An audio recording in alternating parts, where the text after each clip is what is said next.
पड़ोसियों के विवाद से लेकर रेप केस तक, एक गाड़ी उठाने से लेकर पुलिस वाला चाबी निकालने तक, तो अपन लोग सारी बात करेंगे। मैं तिहाड़ में जाता हूँ मिलने अपने क्लाइंट से, बहुत सारे आज से ज़्यादा फॉल्सली इम्प्लिकेटेड केस है। रेप केस हो गया, कोई डकैती किसके ऊपर लगा रहे, किसी ऊपर मर्डर फॉल्स केस लगा रखे हैं। उनको पता ही नहीं है कईयों को तो कि किस अपराध में अंदर आ गए।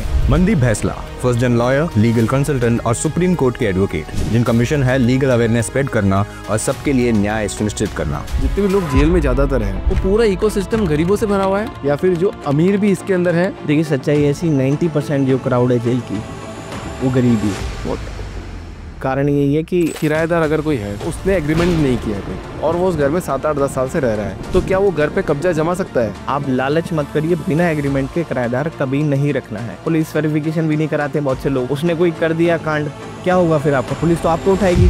तो क्या कोई आम नागरिक डायरेक्टली सुप्रीम कोर्ट में अपना केस दायर कर सकता है? पर सुप्रीम कोर्ट डायरेक्ट केवल एक कंडीशन में केस सुनता है, आर्टिकल। अच्छा, जितने लोग हैं जेल के अंदर वो तो ज्यादातर गरीब है। वकील लोग फिर पैसा कहाँ से कमाएंगे? मतलब केवल केसेस क्रिमिनल थोड़ी होता है हमारे देश में। सिविल डिस्प्यूट्स में सबसे ज्यादा पैसा कमर्शियल डिस्प्यूट्स में।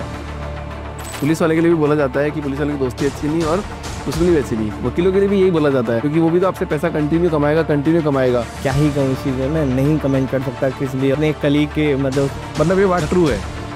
किसी को आप पैसे दे रहे हैं तो एक चीज़ बड़ा ध्यान रखें, पैसे आप कैश में ना दें। क्या 100% देने ही नहीं चाहिए ना, कैश में मत दीजिए पैसे प्लीज। कैश में करनी है दूसरे इंसान को। इनके लिए कोई अधिकार बने हैं, इनके लिए कोई कानून बने हैं जो लिव इन रिलेशनशिप में रह रहे हैं। पहली चीज, लिव इन रिलेशनशिप आज के टाइम में आने वाले फ्यूचर फॉल्स रेप केसेस की जड़ बन गई है। जो मैसेजेस मेरे पास आते हैं, थोक के भाव एक्स्ट्रा मैरिटल अफेयर, कई केसेस तो ऐसे, हाँ लड़का भी एक्स्ट्रा मैरिटल में, लड़की भी है, दोनों को पता है, दोनों खुश हैं। तभी केस। हाँ, पॉश एक्ट का आज के टाइम में सबसे ज़्यादा मिसयूज़ हो रहा है ऑफिस में। इसका मिसयूज हो रहा है। बड़े बड़े कॉर्पोरेट सेक्टर्स में फीमेल एम्प्लॉइज इसका गलत यूज़ कर रही है, तो ये वो कुछ चुनिंदा महिलाएं, उन महिलाओं की जिंदगी खराब कर रही है।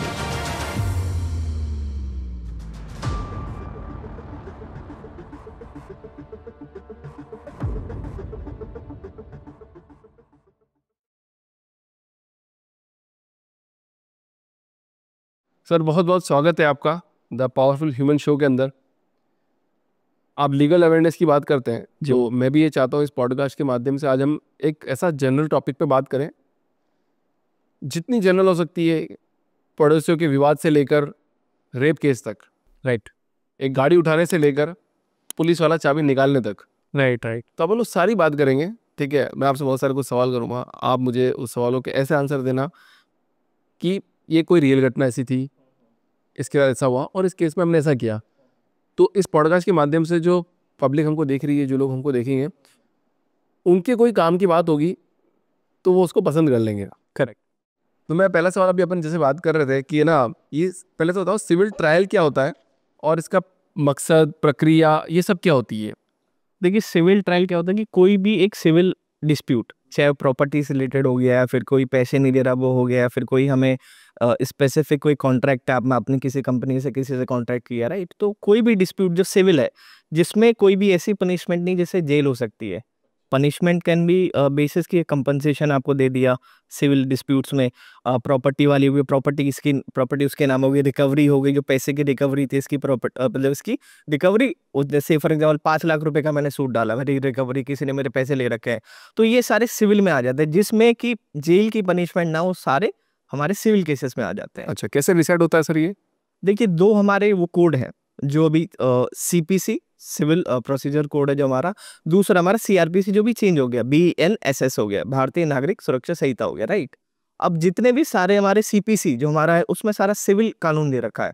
जितने भी सारे हैं कि सूट हो गई, कैसी सूट हो गई, रिकवरी सूट हो गई, प्रॉपर्टी की पोजेशन की सूट हो गई, डिक्लेरेशन की सूट हो गई। पोजेशन क्या हो गया कि प्रॉपर्टी पे मेरी पे कोई बैठा है और उसने मुझसे किराए पे से फॉर एग्जाम्पल ले लिया, वो मैं उससे कह रहा हूँ भाई मैंने आपको किराए पे दी थी जमीन, आप मेरे को किराए भी नहीं दे रहे हैं, आप मेरी प्रॉपर्टी खाली कर दो। कि भाई नहीं खाली करूंगा, कर लो जो करना है। तो उसके लिए मैं फिर कोर्ट का दरवाजा खटखटाता हूँ कि भाई मैंने इनको एज ए किराएदार जमीन दी थी, मुझे मेरी जमीन वापस चाहिए और मुझे आप ला के दीजिए, ये रहे मेरे पेपर्स वगैरह, जो भी हमारी क्लीयरिंग्स होती है। तो ये सारी चीजें सीपीसी में है। सिविल प्रोसीजर जो हमारा कोड है, कोड ऑफ सिविल प्रोसीजर भी उसको कहते हैं, 1908 1908 का कोड है वो। अच्छा, राइट। तो 2 तरह के हो गए, मतलब जिसमें एक तो सजा नहीं होगी, राइट, मतलब आप जेल नहीं जाओगे, और दूसरा हो गया कि भाई आपका कोई आपस का कोई मामला है, पैसे का लेन देन ज्यादातर होता है, वो एक केस हो गए जिसमें आपने बोल दिया कि purely I will- civil in nature, जिसमें कि कोई भी प्रॉपर्टी पैसे सब डिस्प्यूट है। पनिशमेंट मतलब कि जेल वाली पनिशमेंट जैसे क्या क्या आते हैं, मतलब थोड़ा और एलिब्रेट करते हैं। कि पैसे लेन देन हो गई किसी हाँ। से, प्रॉपर्टी की A to Z सारे डिस्प्यूट, मकान मालिक के बीच में हो गया, किसी से आपने सेल परचेज की, इसने आपसे फॉर एग्जाम्पल प्रॉपर्टी खरीदी, उस प्रॉपर्टी पर ऑलरेडी 3 लोगों ने कब्जा कर रखा है या फिर ऑलरेडी 3 लोगों को बेच रखी है, वैसी हो गई। इसके अलावा जो भी से फॉर एग्जाम्पल आपको किसी अगेंस्ट इंजंक्शन चाहिए, कोई सामने आपके घर के गाड़ी पार्क कर देता है, उसकी दूसरे की पार्किंग है, और फिर भी आपके घर के सामने पार्क कर रहा है, आप बोलो मेरा घर है यार, ये तो मेरे घर के सामने कैसे पार्क कर रहे हो, तो सब बड़ा विवाद हो जाता है। हाँ। आपने कोर्ट में डाला इंजंक्शन, ठीक है, interim injunction with permanent injunction, ये मुझे इंजंक्शन चाहिए इस व्यक्ति के अगेंस्ट में, मेरे घर के सामने पार्किंग क्यों पार्क कर रहा है, राइट। तो जितने भी सिविल डिस्प्यूट्स हैं, जितने जिसमें भी जेल नहीं होती, जितने जितने भी सारे हैं पैसे के लेन देन से, प्रॉपर्टी से, सारी चीजें इसमें आ जाता है। कंज्यूमर भी इसमें आ जाता है, कंज्यूमर डिस्प्यूट्स हो गए, सिविल डिस्प्यूट्स में आते हैं। कोई मैंने A to Z कोई फ्रिज खरीदा, AC खरीदा, राइट, उसमें कोई डिफेक्टिव चीज निकल गई या फिर उसकी वारंटी एक्सपायर नहीं है, फिर भी वो कह रहा है वारंटी एक्सपायर हो गई आपकी, तो उसके अगेंस्ट में मैंने कोई केस कर रहा है, वो कंज्यूमर में चला गया, तो वो भी सिविल में ही आएगा, सारी अच्छा, चीज़ें। कंज्यूमर भी सिविल में ही आ रहा है। सिविल में ही आएगा वो भी, right? अच्छा ठीक है। जी। तो अब मुझे ये बताओ, आपने दो बात करी, एक तो किराए वाली और पार्किंग वाली, ठीक है। तो किराएदार अगर कोई है, हाँ, तो मान लो उसने एग्रीमेंट नहीं किया है कोई, और वो उस घर में 7-8-10 साल से रह रहा है, तो क्या वो घर पे कब्जा जमा सकता है? देखिए ये जो आप कब्जा बता रहे होते हैं एडवर्स पोजीशन, एक तो मैं सबको बोलना चाहूंगा कि जितने भी लोग किराएदार रखते हैं, आप लालच मत करिए, बिना एग्रीमेंट के किराएदार कभी नहीं रखना है। अच्छा, आपका एग्रीमेंट होना चाहिए। एग्रीमेंट में सारी कंडीशंस होती है कि किसके पास कितनी पावर है, किसके पास कितनी पावर, इतने नोटिस के साथ मैं उसको बाहर निकाल सकता हूँ। अगर से फॉर एग्जांपल मेरा किराएदार 2 महीने का किराया नहीं दिया, मैं उसे घर से बाहर निकाल सकता हूँ, ठीक है।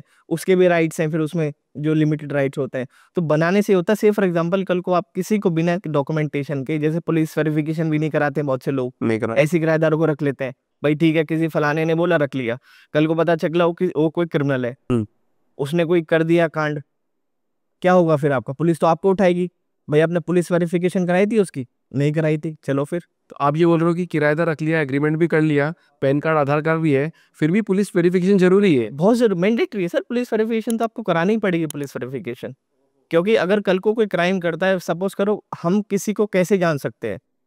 कोई भी अननोन ही आजकल तो, आज जैसे गुड़गांव एरिया हो गया, नोएडा एरिया हो गया, बहुत सारे एरियाज हो गए, बाहर बाहर से लोग आके रह रहे हैं, हमें नहीं पता ना क्या बैकग्राउंड है क्या नहीं है, कोई क्रिमिनल ही हो, हाँ, कोई टेररिस्ट हो, हमें नहीं बता सकता ना। मतलब पैन कार्ड पुलिस आधार कार्ड वेरिफिकेशन मायने नहीं रख रहे हैं। नहीं, वो तो बन सकते हैं ना सर, आज के टाइम में कितना आसान है डुप्लीकेट पैन कार्ड आधार कार्ड बनाना। आप पुलिस वेरिफिकेशन, आप अपनी जिम्मेदारी पूरी कीजिए, कल को अगर कुछ होगा आपको, आप तो नहीं फंसोगे ना, बस ये चीज है।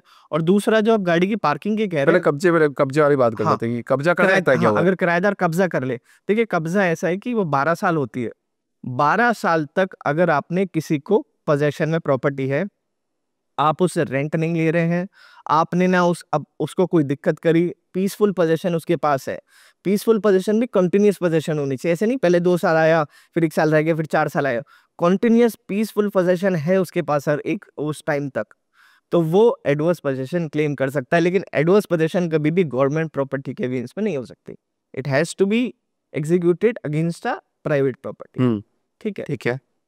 तो उस चीज में अगर बीच में किराया दिया है तो फिर वो नहीं, अब मैं बस ये प्रूफ करना है मेरा किराएदार है, ट्रांजैक्शन प्रूफ कर दी, बस वो नहीं कर सकता कब्जा। फिर अगर कोई वैसे ही कब्जा करके बैठा है, नहीं चलो मैं आ गया तुम्हारे किराएदार पे, 1-2 महीने करा दिया, 4 महीने करा दिया, नहीं जा रहा मैं यहाँ से, कर लो क्या करोगे। अच्छा, कब्जा नहीं होगा, मतलब हाँ, मतलब आप किराया आ गया, आपके पास पैसा आ रहा है, हाँ हाँ, और अगर कैश में ट्रांजैक्शन हो रहा हो 12 साल तक, तो केस की भी आप रिसीट दीजिए, फिर अच्छा रिसिप्ट दे। रिसीट जनरेट करिए कि भाई इतना मैंने आपको दिया है रिसीट, उससे रिसीट ले लीजिए। अब कोई गवाह होगा, किसी के न किसी के सामने तो पैसे दिए होंगे, और पूरा कैश में मत लिया करो, अच्छा, कुछ कैश में ले लो, कुछ आप 1 महीने का वैसे ले लिया, 1 महीने का वैसे ले लिया, सारा कैश लोगे तो कल को तो आप भी पकड़े जाओगे, आप पैसा कहाँ ले जा रहे हो सारा कैश में। अच्छा, तो कंप्लीट मतलब आपने मतलब ये प्रूव कर दिया है कि अगर कोई किराएदार रह रहा है, अगर वो 12 साल तक भी रह रहा है, अगर आप उसने आपको रिसिप्ट अगर दी है, हाँ, सॉरी पैसा दिया है, हाँ, और आपने रिसिप्ट दी उसको, हाँ, और एग्रीमेंट नहीं भी है, तब भी वो कब्जा नहीं कर सकता। कब्जा नहीं कर सकता। गुंडागर्दी करके कब्जा कर सकता है, बाकी नहीं कर सकता। हाँ, गुंडागर्दी वो करे अपने मतलब कि इलीगल चीजें अपनाए, लोगों को वहाँ बैठा दे, वेपन्स वगैरह यूज करे, उसके लिए पुलिस का सहारा लीजिए, कोर्ट का सहारा लीजिए, वैसे कब्जा नहीं कर सकता लीगली। चलो ना, बहुत बढ़िया बात। अभी पार्किंग की बात करते हैं। अब घर है, इंडिविजुअल घर है, तो इंडिविजुअल घर के सामने तो सड़क ही होती है ज़्यादातर। अब वहाँ पे भी एक पार्किंग का बोर्ड लगा देते हैं, नो पार्किंग। अब आपने थोड़ी सड़क पे खड़ी कर रखी गाड़ी, अब वो आपको परेशान करता है सामने वाला कि भैया तुमने यहाँ क्यों पार्क कर रखी है, तो क्या ये लीगल है इंडिया में?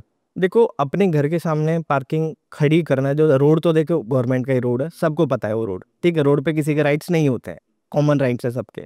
लेकिन नॉर्मली एक प्रैक्टिस चली आ रही कि हम अपने घर के गाड़ी पार्क करते अगर सामने जगह है, बशर्ते दिल्ली में जगह नहीं है बहुत सारी जगहों पे, जैसे बाहर एरिया में जगह है कुछ कुछ एरियाज में, तो वो फिर मेरा एक राइट है, मतलब वहां पे मैं किसी को रोक सकता हूँ कि आप मेरे घर के सामने गाड़ी पार्क नहीं करेंगे, वो मैं रोक सकता हूँ। रोक सकते हो? हाँ, वो प्रैक्टिस चली आ रही, प्रैक्टिस अडॉप्ट हो रही इतने टाइम से, तो वो एक तरीके से मैं उसको रोक सकता हूँ कि आप नहीं कर सकते, क्योंकि मेरे घर के सामने प्रॉपर्टी, राइट टू यूज वो जो आएगा मेरा, वो मेरा ही यूज उसका, एकदम घर के सामने वाली चीज का।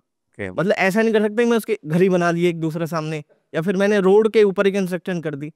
टेम्परेरी यूज कर सकता हूँ, पार्किंग के लिए यूज कर सकता हूँ, थोड़े बहुत पौधे वगैरह रख लिए इसके लिए यूज कर सकता हूँ। बट देखा जाता है सबसे ज़्यादा डिस्प्यूट मेरे ख्याल से पार्किंग के ही होते हैं कि तूने मेरे पार्किंग में खड़ी कर दी। और शायद मैं तो एक स्टोरी सुन रहा था कुछ टाइम पहले कि सिर्फ पार्किंग के विवाद को लेके एक बच्चा था और पापा थे, उन दोनों के बीच में झगड़ा होता है, तो दूसरे का बच्चा वहाँ पे आता है और पापा को बचाव में सामने वाले के थप्पड़ मार देता है।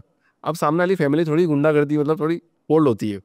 अब वो रंजिश लेने के लिए उनके छोटे भाई को खूब कूटती है। अब हुआ कि बड़े भाई को फिर गुस्सा आया कि भैया कि इतना करा तो अब मेरे भाई के साथ जैसा इसने किया मैं वैसा ही करूँगा। वो पुलिस में भी गए, सब जगह गए, बट पुलिस ने किसी ने उस टाइम पे विक्टिम की मदद नहीं करी कि चलो छोड़ दो, छोटा मोटा लड़ाई का केस होगा, इसको निपटा दो। तो अब बंदे के दिमाग में आ गया मैं, इज्जत की बात आ गई, कैसे सहन करूँ। तो उसने भी बंदे को खूब रेकी करके खूब कुटाई करी और बंदा डेड हो जाता है। अब डेड हो जाता तो फिर पुलिस वाले पकड़ेंगे उसको, बिल्कुल। फिर 10 साल उनको जेल काटनी पड़ी। तो जेल से नेटवर्क बनाते हुए ऐसे गैंगस्टर बन गए वहाँ पे। तो अब पुलिस मदद नहीं करे तब कहाँ जाए हम लोग?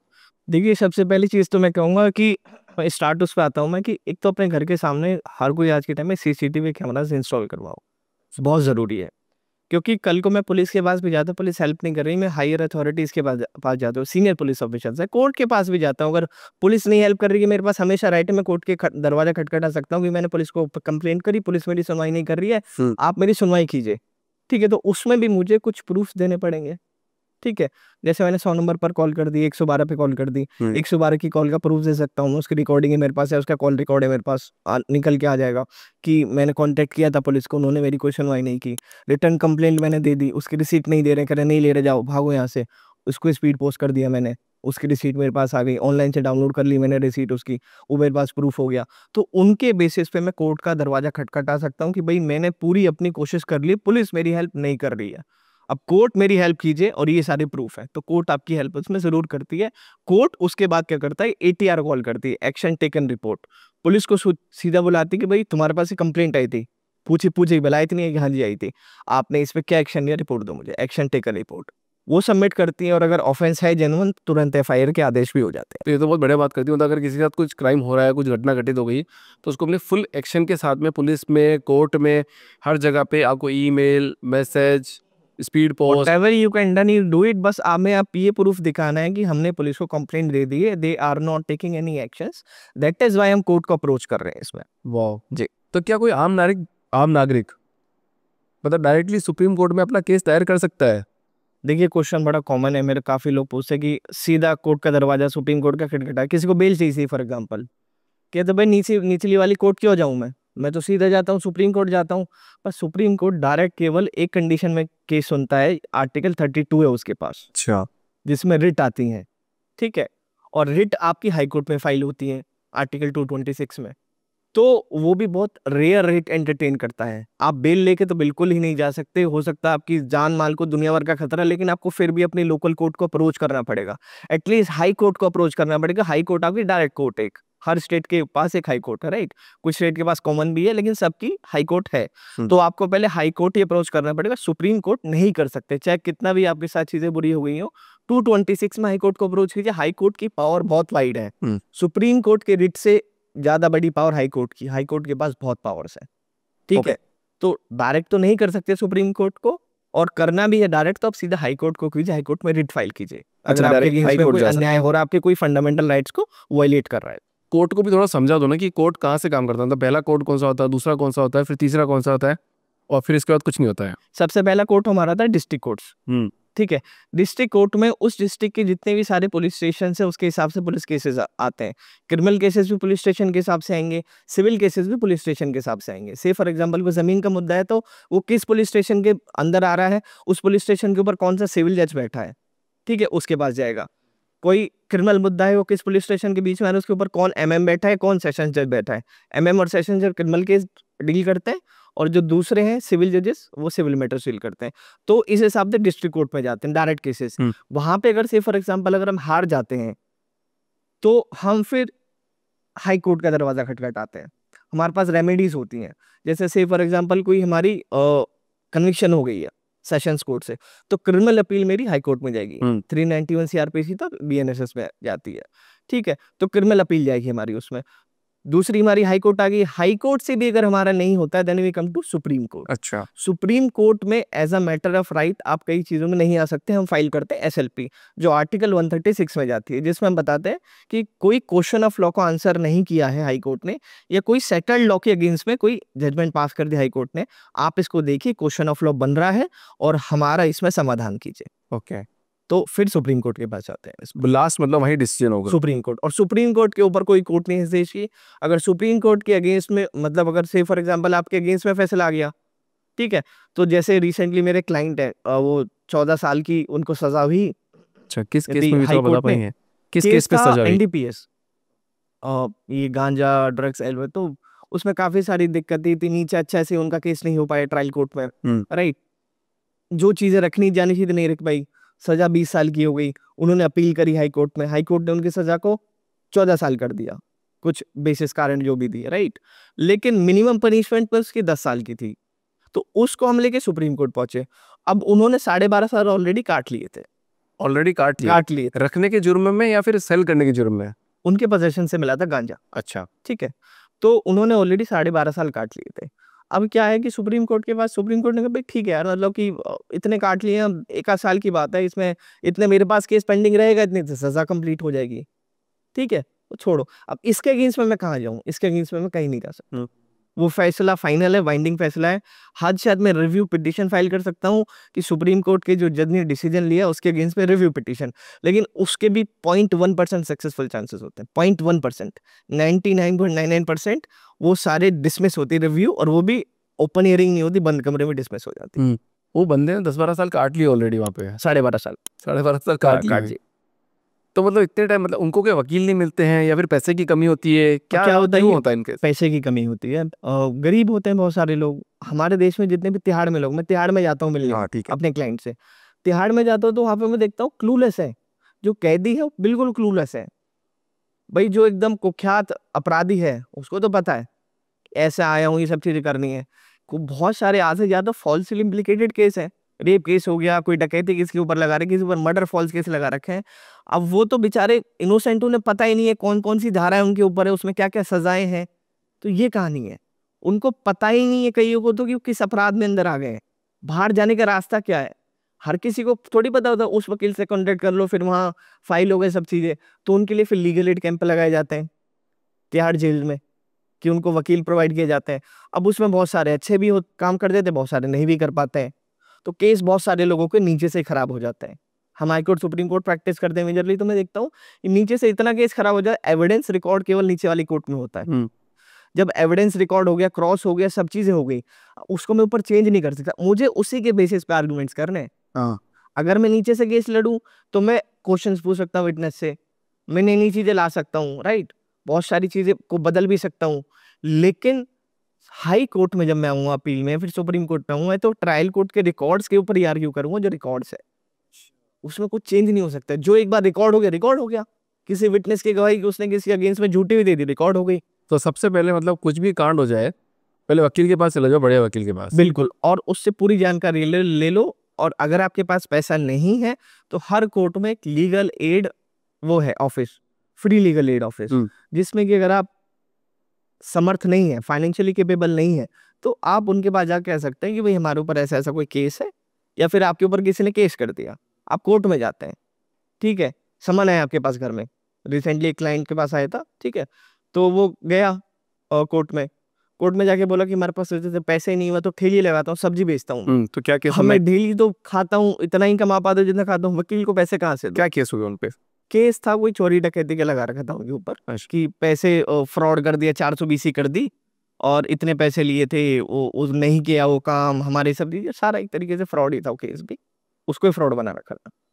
तो फिर क्या था कि कोर्ट में गए, कोर्ट भाई ये मैं सब्जी बेचता हूँ, मैं क्या करूँ, मेरे पास इतना पैसा नहीं है। तो कोर्ट उसमें क्या करती है, वो बोलती है लीगल एड ऑफिस हम आपको भेज देते हैं, कोर्ट आपको फ्री वकील प्रोवाइड करा देगी, ठीक है। और लीगल एड ऑफिस के जो वकील होते हैं उसको एक बहुत मिनिमम अमाउंट कोर्ट पे करती है, वेरी मिनिमम अमाउंट, ठीक है। तो वो उनका केस फिर फ्री में लड़ते हैं। अच्छा ना मनदीप जी, मेरे को बहुत बढ़िया सवाल आ रहा है यहाँ पे, आप सच सच बताना इस बारे में, ठीक है? रिकॉर्डिंग हो रही है इस कैमरा में, ठीक है, हम डिलीट नहीं करेंगे इसको। कि जितने भी केसेस आ रहे हैं, जितने भी लोग जेल में ज़्यादातर हैं, वो पूरा इकोसिस्टम गरीबों से भरा हुआ है, और थोड़े बहुत जो अमीर हैं वो सब चोर डकैत डाकू, और जिनको पता है जिनके पास इलीगल पैसा बहुत है वही लोग हैं, या फिर जो अमीर भी इसके अंदर हैं जिनके पास बहुत पैसा है, लड़ सकते हैं, या वो सब बाहर है? देखिए सच्चाई ऐसी, 90% जो क्राउड है जेल की वो गरीब ही है, बहुत, ठीक है। और गरीब कारण यही है कि जो ऊपर वाले लोग हैं जो फाइनेंशियली वेल हैं और कोई क्राइम कर देते हैं, वो सबसे पहले वकील के पास पहुंचते हैं, वो एंटिसिपेटरी बेल डालते हैं। एक बेल होती है दो तरह की, एक एंटिसिपेटरी, रेगुलर। एंटिसिपेटरी बिना अरेस्ट की आप बाहर रिलीज हो जाते हैं, रेगुलर की अरेस्ट के बाद आपको बेल मिलती है। तो एंटिसिपेटरी बेल मेनली वो ले लेते हैं, ठीक, ले लेते हैं तुरंत। नहीं मिल रही नीचे कोर्ट से तो हाई कोर्ट चले जाते हैं, हाई कोर्ट नहीं तो सुप्रीम कोर्ट पहुंच जाते हैं। स्टे मिल गया, स्टे मिल गया तो से फॉर एग्जांपल अगर उनको 1 महीने का स्टे भी मिल गया अरेस्ट में, वो पार्टिसिपेट कर लेंगे इन्वेस्टिगेशन में। और अरेस्ट का पर्पस क्या होता है, ताकि फेयर इन्वेस्टिगेशन कर सके आईओ जो पुलिस वाला है। जब इन्वेस्टिगेशन ही कंप्लीट हो जाएगी तो क्या पर्पस रहेगा उसे जेल में रखने का, फिर तो कोर्ट में ट्रायल चलेगा। तो उतने के लिए भी आपको स्टे भी मिल जाएगा, तो बस। तो मेजोरिटी, ये सच्चाई, एक मेजोरिटी गरीब इंसानी जेल में बंद है आज के टाइम में। तो आप बोल रहे हो मतलब फुल पैसा वैसा है आपके पास में, और थोड़ी आपको नॉलेज बहुत अच्छी है, तो आप क्राइम करोगे तो निकलने के वो चांसेस पहले से सब चीजें संभल के चलते हैं, वो पहले आइडिया होता है, सभी बैकअप वैकअप तैयार होते हैं। फ्रॉड भी कर रहे होते हैं तो उसमें दिमाग लगा के फ्रॉड कर रहे होते हैं, सारे डॉक्यूमेंट्स तैयार करा रहे होते हैं पहले से पहले ही। तो वकील लोग फिर पैसा कहाँ से कमाएंगे? मतलब किस वकील लोग, मतलब वकील के पास जब जितने लोग हैं जेल के अंदर, वो तो ज्यादातर गरीब है, तो अमीरों के केस। अब गरीब भी क्या करता, गरीब भी तो कई प्रॉपर्टी बेचेगा, कुछ करेगा भाई, उसे भी तो बाहर आना है ना, वो अपना सारा दाव पे लगा देता गरीब भी, ठीक है। और केवल केसेस क्रिमिनल थोड़ी होते हमारे देश में, सिविल डिस्प्यूट्स में सबसे ज्यादा पैसा कमर्शियल डिस्प्यूट्स में। कमर्शियल डिस्प्यूट, बहुत बड़ी बड़ी कंपनी है, आपने किसी के साथ कॉन्ट्रैक्ट किया, आपने उसको 10 लाख रुपए दिए, मेरे को ये इक्विपमेंट चाहिए, कैमरा चाहिए, सब चीजें चाहिए, उसने आपको चोरी के माल या फिर डुप्लीकेट माल पकड़ा दिया, अब आप कहाँ जाओगे, you will go to some advocate. अच्छा, इस तरह के केस ज्यादा है? बिल्कुल, इस तरह के भी है। तो आप कह रहे हैं पैसा कहाँ से, तो बहुत तरह के केसेस हैं, ऐसे नहीं केवल क्रिमिनल केसेस ही हैं कि जिनसे वकील के पास पैसा आता है या वकील उस अपनी फीस लेता है, बहुत सारे केसेस हैं, ठीक है। तो हर तरीके के केसेस चलते हैं, तो भाई हर तरीके के वकील भी हैं फिर। अच्छा, वकील साहब यहाँ बताओ कि वकील, पुलिस वाले के लिए भी बोला जाता है कि पुलिस वाले की दोस्ती अच्छी नहीं और दुश्मनी भी अच्छी नहीं, वकीलों के लिए भी यही बोला जाता है, ना तो दोस्ती अच्छी ना दुश्मनी अच्छी, क्योंकि वो भी तो आपसे पैसा कंटिन्यू कमाएगा। अगर वो आपका केस तुरंत जिता देगा तो उसके पास तो पैसा, इनकम आना बंद हो जाएगी, तो बहुत लंबा भी चलाते हैं। तो एक अच्छा वकील कैसे ढूंढा जाए? अब देखिए बहुत लंबा चलाते हैं, इसका तो मतलब क्या ही कहूँ इस चीज में, मैं नहीं कमेंट कर सकता। थोड़ा करना पड़ेगा अपने कलीग के, मतलब उसके कहते कई बार मैंने देखा है कि लंबे चलाते हैं, सो दैट की फीस वगैरह ज्यादा है, सब चीजें। लेकिन ठीक है, वो उनको अपना है, वो उनको कुछ कर नहीं सकते। हाँ, कुछ हद तक ट्रू है ये, दैट इज ट्रू, ठीक है ये चीज। भाई अच्छा वकील कैसे क्या होता है, जब इंसान किसी डेंजर के अंदर होता है, उसके पास इतना समय कहाँ होता है। अच्छा वकील तो तभी आप ढूंढ सकते हो आपके समय हो, ठीक है। तो जिसके पास गया, अगर वो हुआ उसको ठीक ठाक नॉलेज, 2-3 के पास गया, तो उन्हें लिमिटेड ऑप्शंस होते हैं, ठीक है। अच्छा वकील अगर ढूंढना है तो एटलीस्ट आपको किसी अपने रिश्तेदार से बात करो, किसी से बात करो कि कोई परिवार है जिसका केस कोई सॉल्व हुआ हो, राइट। या फिर आपके कोई, जैसे आज के टाइम में क्या होता है, यूथ है, जो यूथ के अच्छे कॉन्टेक्ट्स हैं, ठीक है। सोशल मीडिया भी आज के टाइम में एक अच्छा माध्यम है, इसी से भी बहुत लोगों को जज किया जा सकता है, ठीक है। और कोर्ट में जाके आपसे फॉर एग्जांपल कि बहुत सारे चैम्बर्स आपको मिलते हैं, वहाँ कंफ्यूज हो जाता है क्लाइंट, भाई इतने सारे वकील घूम रहे हैं, सारे वकील, इसको पकड़ूं, इसको जाऊं, इसके पास जाऊं, कैसे ढूंढूं।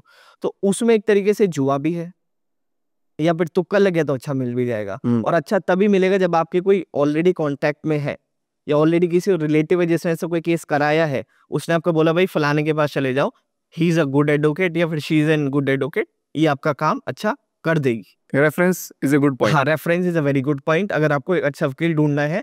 अदरवाइज तो आपकी किस्मत के ऊपर डिपेंड करता है। और वकील कोई अच्छा बुरा तो क्या ही होता है कि देखो एफर्ट्स होते हैं कि कोई कितने एफर्ट्स लगा रहा है, कितने एफर्ट्स नहीं लगा रहा।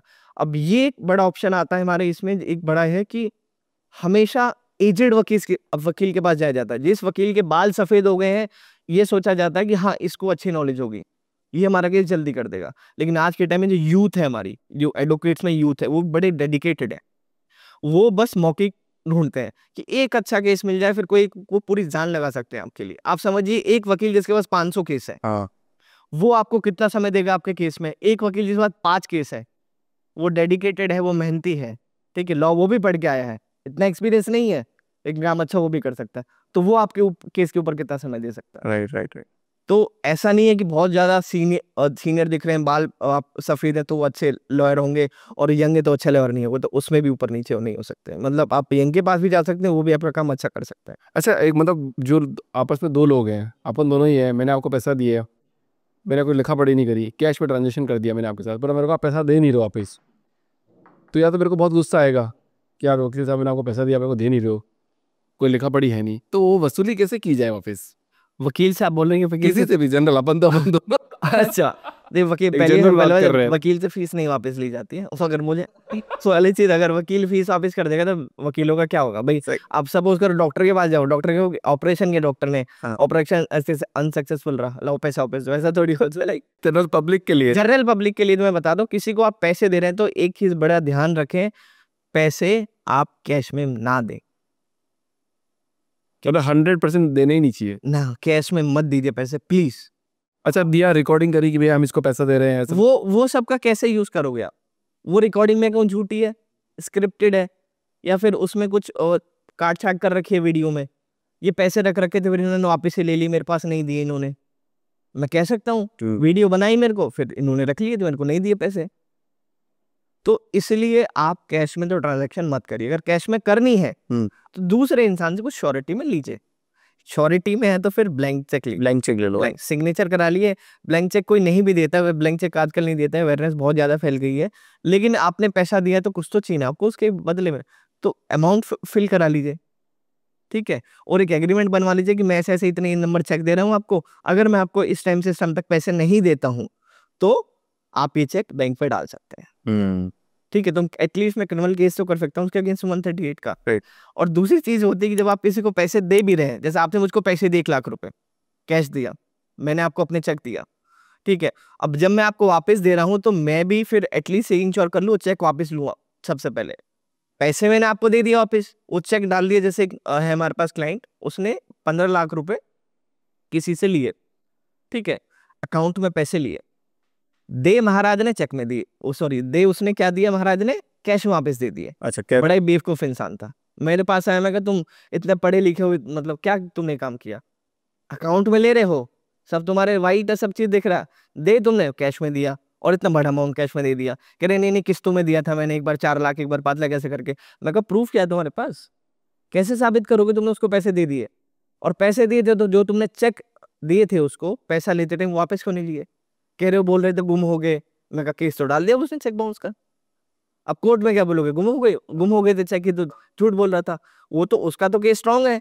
138 का जो चेक बाउंस का केस होता है, प्रिजम्पशन हमेशा यही जाती है, अगर मैंने आपको चेक दे रखे हैं मतलब मुझे आपको पैसे देने हैं, सिंपल। ये एकदम प्रिजम्पशन मेरे अगेंस्ट में रहेगी हमेशा, जो चेक इशू कर रहा है। तो ये चीज हमेशा ना करें। जो चेक आप किसी को दे रहे हैं तो पूरा इंश्योर कर ले कि जब आप उसको चीज वापस दे रहे हैं तो चेक सबसे पहले उससे वापस लेंगे, और एग्रीमेंट में पूरा लिखवाएंगे कि ये इस नंबर का चेक है, चेक का ये नंबर है, इतना अमाउंट है, फिर ब्लैंक है तो ये इसका अमाउंट है, मतलब ये इसका नंबर है, जो यूनिक नंबर होता है चेक के नीचे लिखा होता है ना, इतने नंबर का चेक मैंने इसको दे रखा। कितने दे रखे हैं? 4 दे रखे हैं, 5 दे रखे हैं, ताकि आपका डिफेंस हो सके कोर्ट में अगर आपके साथ कोई 420 करता है वैसा। तो ये आप बताओ कि किसी ने लोन लिया है, बैंकों से लोन लिया है, उनके पास भी हम ब्लैंक चेक देते हैं। मैंने भी लिया था, मेरे को ध्यान है, जब मैंने पर्सनल लोन लिया था तो 3-4 लोन वो चेक बुक चेक दिए थे मैंने। तो क्या वो लोग भी मिसयूज कर सकते हैं मेरे चेक बुक का? यार देखो, नॉर्मली क्या होता है कि जो बड़े बैंक्स होते हैं ये नहीं करते नॉर्मली, ठीक है, बहुत सारे बड़े बड़े बैंक से हो गए, नाम नहीं लेना चाहूंगा किसी का, जितने सारे बैंक हो गए, लेकिन ये ब्लैंक चेक लेते हैं आपसे। हाँ। ये 3 से 4 ब्लैंक चेक लेते हैं। से फॉर एग्जाम्पल गाड़ी परचेज कर रहे हैं, गाड़ी की वैल्यू है 20 लाख रुपए, आपने मेरी डाउन पेमेंट 10 लाख रुपए, 10 लाख का आपने लोन ले लिया, वो 10 लाख में आपको से एक चेक पूरे 10 लाख फिल करवा लेंगे। एक चेक पे आपकी जो EMI वो फिल करवाएंगे। हाँ। एक चेक आपसे ब्लैंक लेंगे। हाँ 3 चेक लेते हैं, ठीक है। तो उसका आप रिकॉर्ड बनवाइए, आप अपने जो एग्रीमेंट है उसमें मेंशन करवाइए मैंने आपको 3 चेक दिए हैं। नहीं कर रहा है तो भाड़ में जा, नहीं लेना मेरे को तेरे से लोन। ओ खत्म, एकदम सिंपल। गाड़ी में 4 दिन बाद ले लूंगा, किसी और से ले लूंगा, किसी और से लोन करा लूंगा, ठीक है। अगर आप मेंशन करके नहीं देंगे तो अपने लेटर हेड पे लिख के दे दे कि हमने आपको इतना लोन दिया, ये नंबर हमने चेक आपके रखे हैं, और जब आप पे कर दोगे तो आपके वापस कर देंगे। लिखित में होना जरूरी है। अगर आपको दे रहे हो, पहले तो देना ही नहीं चाहिए, अगर देने भी पड़ रहे हैं तो लिखित में होने चाहिए। लिखित में नहीं दे रहा है बैंक तो बोलो नहीं लेना आपसे लोन, क्योंकि आप लोन देने के लिए आप ज्यादा इच्छुक हो। आज के टाइम में लोन बढ़ रहा है, हाँ बांट ठीक रहे है, हैं। इसलिए बांट रहे हैं कि डिफॉल्ट करें हम, फिर इसके ऊपर इंटरेस्ट बढ़ाए। बैंक का मकसद क्या होता है? आप इंटरेस्ट डिफॉल्ट कमाना, इंटरेस्ट कमाना। क्रेडिट कार्ड हो गए, दुनिया भर के हो गए, ये हो गए, उनका मकसद है इंटरेस्ट कमाना। वो चाहते हैं आप डिफॉल्ट करो। सबसे बड़ा क्रेडिट कार्ड स्कैम चल रहा है आज के टाइम में आपका। स्कैम है ये? हाँ, स्कैम इन द सेंस है कि आपका, जैसे कि बैंक के पास, मैंने, आप ABCD कोई बैंक हो, मैंने आपसे क्रेडिट कार्ड लिया है, उस क्रेडिट कार्ड की 1 लाख रुपए लिमिट है, और कोई बड़ी ट्रांजैक्शन होती है तो आप मुझसे पूछोते हो कि भाई आपकी ऐसी कोई ट्रांजैक्शन है, हम इसको अप्रूव कर दें। पहली ये चीज, ठीक है। हाँ। दूसरी चीज क्या होती है, अगर कोई फ्रॉड का पैसा कहीं चला गया, मैंने कुछ स्वाइप किया, कहीं गलती से फ्रॉड हो गया मेरे साथ, 50,000 रुपए का फ्रॉड हो गया, मैं अपने बैंक को कॉल करता हूँ, मेरे साथ फ्रॉड हुआ, आप इस ट्रांजैक्शन को रोक दो। क्रेडिट कार्ड की पेमेंट में बैंक के पास ऑप्शन होता है कुछ लिमिटेड आवर्स तक कि उस पेमेंट को स्टॉप कर सकता है, वापस कर सकता है, बीच में रोक सकता है। बैंक नहीं करती है। मेरे बहुत सारे क्लाइंट से क्या होता है, मेरे पास कॉल आता है, मेरे से बोलते हैं कि सर हमने क्रेडिट कार्ड ले रखा था, किसी ने कॉल किया हमें, ये बड़ा ही सिंडिकेट है और इसमें बैंक के लोग भी शामिल होते हैं। फेंक के क्रेडिट कार्ड इशू होता है, अब जिस दिन इशू हुआ है उसी दिन आपके पास कॉल आ रही है कि आपकी 1 लाख रुपए लिमिट है, इसको 2 लाख कर देते हैं। अब आप तो बोलोगे ना, भाई बैंक से कॉल आया हुआ, अभी तो आए हुए बैंक से लेके, तो और कौन हो सकता है कि फलाने बैंक से बोल रहा हूँ आपसे, इसको 2 लाख कर देते हैं। आप खुश हो जाओगे, ठीक है कर दो सर, मेरे तो काम आ जाएगा, ठीक है। आपका कार्ड, उनके कार्ड का नंबर भी उनको पता होता है, आपके जो कार्ड का नंबर सेम डे कैसे पता चल रहा है?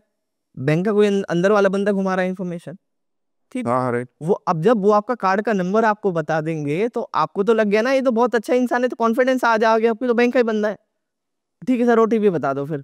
तो वो उसमें इतना कॉन्फिडेंस में ले लेते हैं, आप अपनी कॉन्शियस से फिर नहीं सोच पाते हैं। हाँ। आप OTP बता देते हैं कि बस, और फिर फटफट आपके सारे ट्रांजैक्शन निकल गए आपको उससे। ये तो यहाँ पे आप ये बात कर रहे थे ना कि बैंक वाले आपको EMI आपकी, वो जैसे मैंने आपने 50,000 का ट्रांजेक्शन किया उसको रोक सकते हैं, पर वो रोकते नहीं जानबूझ के। इसी के बाद जब जैसे फ्रॉड हो गया, अब आपको पता चले तो फ्रॉड था, बैंक को कॉल किया, ऐसे ऐसा हुआ, हमारा तो कोई बंदा नहीं था सर, कैसे हुआ, तो आप उसको बोलते हो बैंक को मेरी ट्रांजैक्शन रोक दो आप। हाँ। बैंक लेकिन कहता है कि वो हम देख रहे हैं, कुछ कर रहे हैं, इतने में तो पैसा गायब हो जाता है। फिर बैंक क्या करता है, आपके 50,000 रुपया बिल भरो। अब मैं कहूँगा बिल क्यों भरूं भाई, मैंने तो आपको टाइम पे कॉल किया था, विद इन जो आपका 24 घंटे का टाइम होता है उसके अंदर मैं आपको इन्फॉर्म कर दिया, मेरे साथ ऐसा आपने रोकी क्यों नहीं पेमेंट? इस क्रेडिट कार्ड की पेमेंट बैंक रोक सकता है? हाँ बिल्कुल रोक सकते क्रेडिट कार्ड। नहीं रोकी आपने, फिर नहीं मुझे तब दो आप, अब इंटरेस्ट बढ़ता रहेगा, हर हफ्ते हर महीने आपको नोटिस भेजते रहेंगे। आपका 50,000 अब 70 हो गया है, 90 हो गया, 1 लाख हो गया, 1.5 लाख हो गया, अब डर के फिर पैसे भर देते। तो ये भी बहुत बड़े लेवल का स्कैम चल रहा है अभी, और एक नहीं दो नहीं, कम से कम मेरे पास सैकड़ों क्लाइंट्स इस तरीके कॉल किया, उन्होंने मेरे को पता है इस बारे में। तो क्रेडिट कार्ड में तो आज तक नहीं ना लूंगा कभी। सजेस्ट सबको करता हूँ, बिना क्रेडिट कार्ड की जिंदगी चल सकती है, चलाइए। कुछ पैसे दे किसी दोस्त से ले लो, किसी रिश्तेदार से ले लो, टाइम पे उसके लौटा लो। क्रेडिट कार्ड नहीं लेना चाहिए तो बेटर है। तो मतलब आपने सॉल्यूशन दे दिया कि मतलब आप क्रेडिट कार्ड यूज मत करो, ताकि आगे आप इस फ्रॉड से बच जाओगे और आपको इंटरेस्ट पे नहीं करना पड़ेगा। तो ये पूरा नेक्सस चलता है क्या? बिल्कुल नेक्सस है, मैं तो कहता हूँ इसमें बैंक के एम्प्लॉयज भी शामिल होते हैं, बिल्कुल होते हैं। वरना एक सेम डे में क्रेडिट कार्ड परचेज कर रहा हूँ, सेम डे डिटेल्स मेरी बाहर कैसे हैं? आपका कोई बैंक का अंदर बंदा इसमें इन्वॉल्व नहीं है? बड़े से बड़े स्कैम में कैसे होता है? ऐसे ही तो होते हैं, उसके एम्प्लॉयज को इन्वॉल्व किया जाता है। तो इस तरीके से सिंडिकेट चल रहा है हर तरीके से, और बहुत बड़ी संख्या में लोग शिकार हो रहे हैं इसका। और सॉल्यूशन क्या है? हैरेस कौन हो रहा है? वही हैरेस हो रहा है जो क्रेडिट कार्ड ले रहा है बेचारा। मतलब जितना कटे रहोगे चीजों से उतना बेटर रहता है। बेस्ट। अच्छा, एक वो ना झूठे केस की धमकी बहुत आती है, मतलब ऐसे धमकी आती है कि मैं तुम्हें झूठा केस कर दिया मैंने, मैं तेने कुछ बोला नहीं, तेने कुछ किया नहीं, तो उससे कैसे निपटा जाता है? कोई भी झूठा केस, मतलब मोहित ने, मैं मोहित पे केस कर रहा हूँ कि मोहित तूने मेरे से एक्सटॉर्शन के लिए पैसे मांगे हैं, फलाना ढिमका है, और तू मेरे घर पे मेरे पापा मम्मी को मारने आता है, मैंने केस डाल दिया इस पे। चलिए इसके लिए एक बढ़िया कहानी सुनाता हूँ आपको। रियल रियल एकदम रियल इंसिडेंट। एक क्लाइंट थे हमारे, क्लाइंट का कॉल आया हमारे पास कि ऐसे ऐसे एक लड़की ब्लैकमेल कर रही है उसको कि मेरे को या तो 1 करोड़ रुपए दे दो या तो मैं तुम्हारे ऊपर झूठा रेप केस फाइल करूंगी। वो रिलेशनशिप में थे, शादी का कोई स्कोप नहीं था, बिल्कुल क्लियर था दोनों के बीच में। लेकिन उसने बोला कि शादी तो मैं तो करूंगी ही नहीं, लेकिन मेरे को तेरे से 1 करोड़ रुपए चाहिए, दे रहा है नहीं दे रहा है, नहीं दे रहा है तो मैं तेरे अगेंस्ट में झूठा केस फाइल करूंगी। और उस लड़के के साथ 3-4 लड़के और थे जो ये उनका रैकेट चलता है, ठीक है। तो वो काफी डिप्रेशन में आ गया लड़का। मेरी उससे बात हुई, सब चीजें हुई, मैंने उसको बोला कुछ अब सबूत इकट्ठे करो। घर के सामने तो रात को उसके घर के सामने चक्कर लगा देते, मैं कि तो घर के सामने कैमरा इंस्टॉल करो, ठीक है। और दूसरे जो भी मैसेजेस कर रही है, कॉल करिए, व्हाट्सएप कॉल भी रिकॉर्ड हो सकती है, बहुत सारे सॉफ्टवेयर आज के टाइम में नहीं है तो ऑन करो, मतलब उसको जो व्हाट्सएप की जो कॉल आती है उसको स्पीकर पे करो, दूसरे फोन से रिकॉर्ड कर लो, वीडियो उसकी बना लो। मैं कहा ये सारी चीजें इकट्ठी करो, इसके बेसिस पे हम पुलिस में कंप्लेंट फाइल करेंगे, ठीक है। हमने लोकल जो उसका पुलिस स्टेशन था उसमें कंप्लेंट दी, पुलिस सुनने को रेडी नहीं होती इसी केसेस, हमें क्या करना है कि सब चीजें देखेंगे, चलो हम फिर सीनियर ऑफिशियल्स के पास गए, ठीक है, जो सीनियर पुलिस ऑफिसर होता है, तो उनको बताया कि मैटर की ग्रेविटी क्या है, एक इंसान सुसाइड कर सकता है अगर आपने इसकी हेल्प नहीं करी, और उसके पास मौका ज्यादा नहीं है। साइड बाय साइड में कोर्ट का भी पिटीशन रेडी कर रहा था। तो वो जो सीनियर ऑफिशियल थे वो थोड़े मतलब he was very good person, तो उन्होंने बोला ठीक है, कंसर्न एसएचओ को उसने बोला अपने पास, उसने बोला एक टीम बनाओ और एक ऑपरेशन करो और उस लड़की को रंगे हाथ पकड़ो पैसे लेते हुए। तो सारा सेटअप हुआ, फिर सेटअप करके उस लड़की को एक पते पर बुलाया गया कि मैं तेरे को पैसे देता हूँ, आ, ठीक है। वो लड़के भी साथ आए थे उसके, ठीक है, वो दूर खड़े थे, तो उसने बोला मैं फला गाड़ी में बैठा हूँ इस नंबर में, आजा, मैं गाड़ी के अंदर हूँ, पैसे हैं ले ले। पुलिस वाले भी दूर थे, वीडियो वगैरह सब चालू थी उनकी।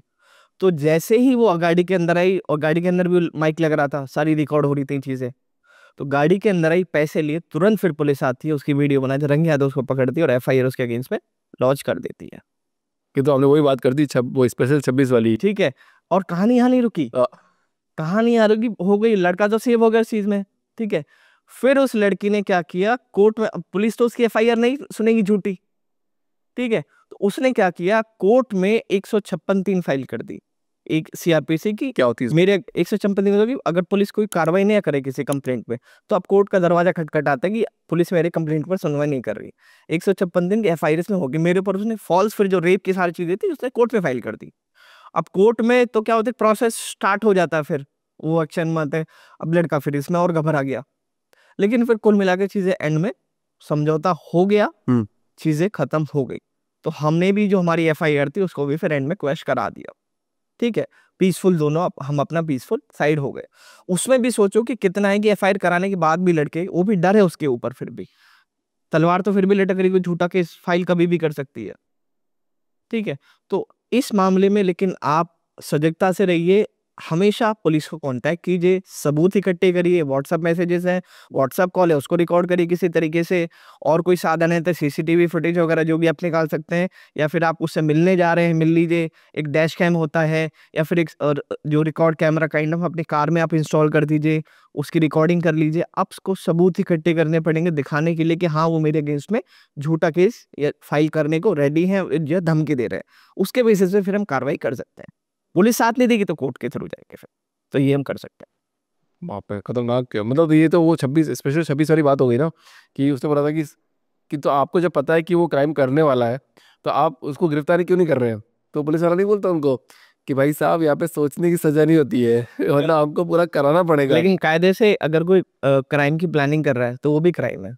अच्छा, कैसे पता चलेगा कि वो से फॉर एग्जांपल कि कोई किसी जगह पे किसी को शूट करने जा रहा है, कोई रैली हो रही है, वो दूर पे है, ठीक है, अब वो किसी वहां पे शूट निशाना लगा के बैठा है, करा नहीं है, लेकिन उसके पास गन भी मिल गई है, सब चीजें मिल गई है, उसका फोन रिकॉर्ड भी चेक होगा, प्रिपरेशन तो आ गई ना। किसी क्राइम की प्रिपरेशन करना वो भी तो एक तरीके का क्राइम है। मन के अंदर क्या सोच रहे हो वो तो नहीं जान सकते, लेकिन प्रिपरेशन करता कोई दिख जाए तो that is also a crime. मतलब प्रत्यक्ष को प्रमाण की जरूरत नहीं है। हाँ, देख लिया, देख लिया रिकॉर्ड तो हो बस गया, crime सब है। कुछ कर लिया। और क्या भाई, ऐसा थोड़ी होगा कि कोई किसी को गोली तान के खड़ा है, पुलिस वाला पीछे खड़ा है। नहीं पहले गोली लगने दो, हाँ। फिर देखता हूँ मैं कौन सा सेक्शन लग सकता है। अरे भाई तभी रोको ना उसको। हाँ। अभी पुलिस वालों की बात आ गई, पुलिस वाले ना आम जनता पे हाथ उठाते हुए बहुत दिख रहे हैं। अभी मैंने एक वीडियो देखा, अभी उत्तर प्रदेश में एक कोई एथलीट था, रनिंग कर रहा था। हाँ हाँ। ठीक है, और ये आज की वीडियो मैंने देखी है।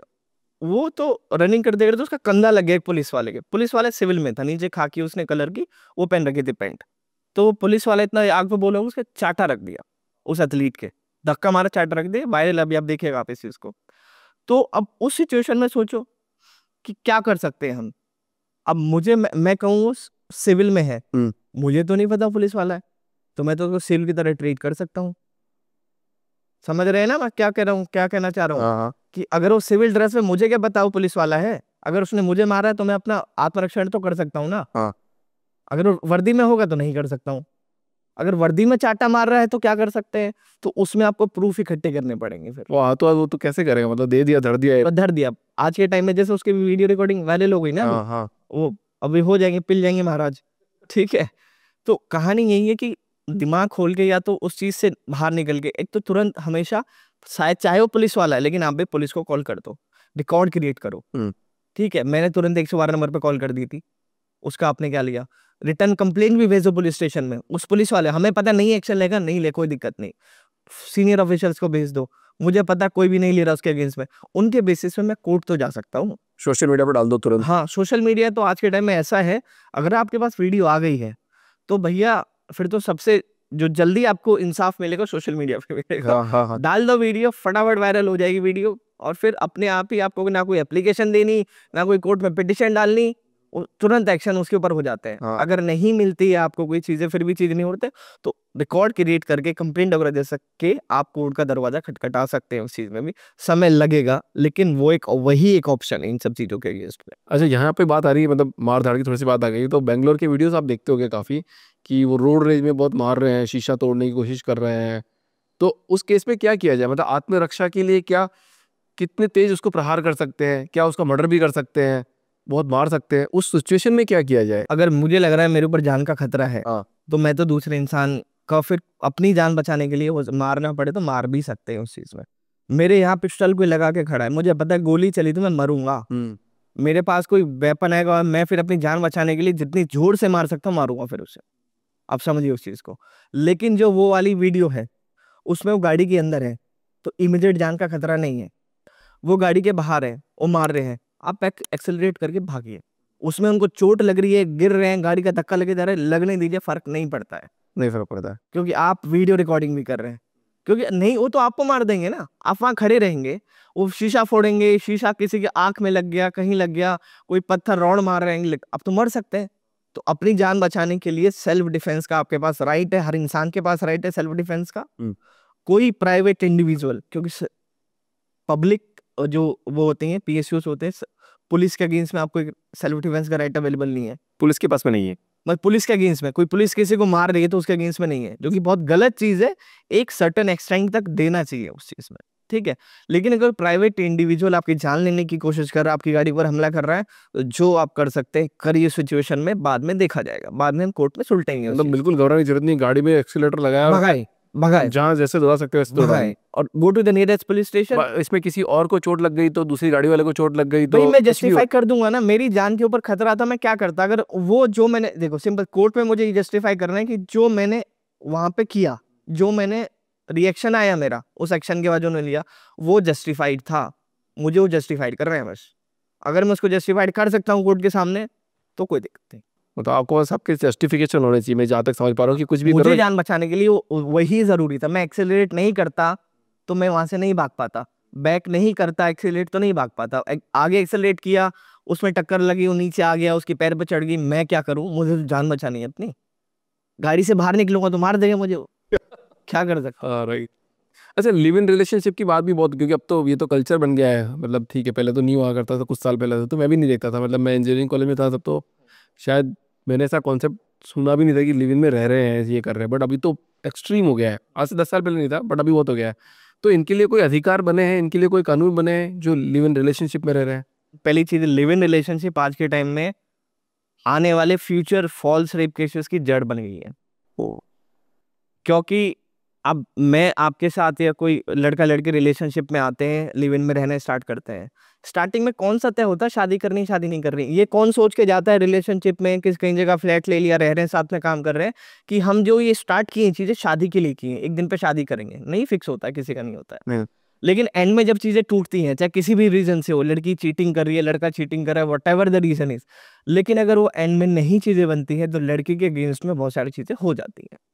फॉल्स कंप्लेंट फाइल हो जाती है कि इसने मेरे को शादी का झांसा दिया, इतने साल साथ में रहा, फिजिकल एक्सप्लॉयटेशन किया और अब शादी नहीं कर रहा है, तो दैट अमाउंट्स टू रेप।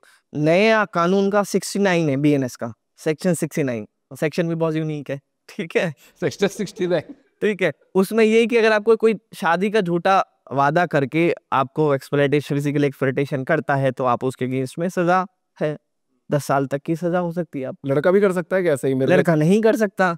लड़का क्या कर सकता मैंने है? भी पूछा मेरे से, जितने टीम वाले हैं तो बात कर रहे थे, वैसे नॉर्मली बात कर रहे थे कि लड़कियां ही कर सकती है, लड़कियां ही रेप का वो इल्जाम लगा सकती है। हाँ, तो क्या बोले, नहीं सर लड़कों का भी रेप होता है। मैंने कहा कहाँ हो रहा भाई?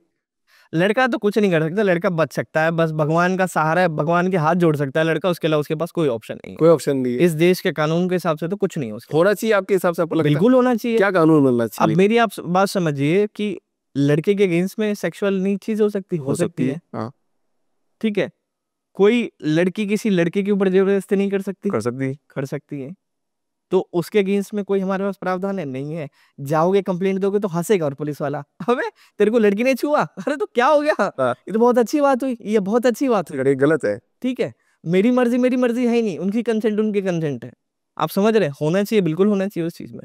अब देखिए कब जागते हैं हमारी सरकार कि कानूनों में कुछ बदलाव करती है, क्योंकि कानून बनाना तो काम हमारा एग्जीक्यूटिव का है। हाँ, मैं नेताओं से कभी कभी पॉडकास्ट करूंगा तो उनको मैं आग्रह बिल्कुल करूंगा बोलिए कि भाई, कि अब ये जब अभी ये बीएनएस पास हो रहा था, बीएनएसएस पास हो रहा था, तो किसी नेता ने, विपक्ष का नेता, उसने बात रखी, ओवैसी ने रखी थी, याद आ गया। ओवैसी ने बोला था कि लड़के के अगेंस्ट में नहीं हो सकता क्राइम, सेक्सुअल हो सकता है, क्यों नहीं हो सकता? लड़के को नहीं से, तो आप जो क्राइम है, जो सेक्स ओरिएंटेड क्राइम है, इसको केवल एक सेक्स के ऊपर क्यों, एक फीमेल के ऊपर ही क्यों रखा जा रहा है, मेल के ऊपर तो नहीं रखा जा रहा, जो कि बहुत उचित बात है। कि ट्रांसजेंडर में भी हो सकता है, मतलब ये इनका भी कोई कानून बना हुआ है क्या? और देखिए वो सारे उसी में इंक्लूड करते हैं, अच्छा, मतलब कि मेल फीमेल में इंक्लूड करते हैं, उसको रख लेते हैं उसमें। अब तो जेंडर को किया जा रहा है उसमें। अब जो नए हमारे कानून आ रहे हैं तो उसमें भी ट्रांसजेंडर आ गया है शब्द, पहले नहीं था, अब रखा जा रहा है। लेकिन अच्छा, लिव इन रिलेशनशिप में रह रहे हैं, हाँ, और पैसे का धोखाधड़ी हो जाता है कि मान लो लड़का पैसे, लेकिन उसका आंसर दे देता हूँ आपका। लिव इन रिलेशनशिप में कोई कानून टाइप है, वो सब चीजें इंपॉर्टेंट है। हाँ, अब लिव इन रिलेशनशिप में सबको कहता हूँ, लिव इन रिलेशनशिप में आ रहे हो ना आप, कॉन्ट्रैक्ट बना के आओ। कॉन्ट्रैक्ट बना के आओ? हाँ, बना लो आपस में। आप लिव इन रिलेशनशिप में आ रहे हो भाई, ठीक है, कल को हम 11 महीने के लिए रिलेशनशिप, 12 महीने के जितने टाइम रहेंगे, शादी का वादा नहीं है हमारा। हाँ, कल को मैं बोल तो सकूँ, ये रहा लिव इन रिलेशनशिप का एग्रीमेंट बना के आया था मैं, शादी का वादा था ही नहीं, आप शादी कहाँ से बोल रहे हो? ठीक है, तो कोई एक दूसरे को नहीं झूठे केस एक दूसरे ऊपर लगा सकता। पहले ही भाई हो गया, फ्लैट का रेंट इतना तू देगा, इतना मैं दूंगा, ठीक है, ये सारी चीजें, खाने का सब कर लो ना।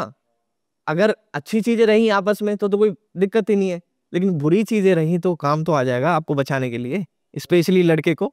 बहुत बढ़िया यार, मतलब सर ये तो मजा आ गया। मतलब पता, हर चीज में अगर आप कुछ कर रहे हो तो म्यूचुअली कंसर्न कॉन्ट्रैक्ट बना के एग्रीमेंट रखो, बिल्कुल वैलिड है, चीजें बनाएंगे लिव इन रिलेशनशिप एग्रीमेंट, उसके बेसिस पे करिए। अगर कल को आपके ऊपर झूठा रेप केस फाइल होगा, कोर्ट में आपकी बेल दिलाने में बहुत अच्छा डॉक्यूमेंट साबित होता है, एग्रीमेंट था।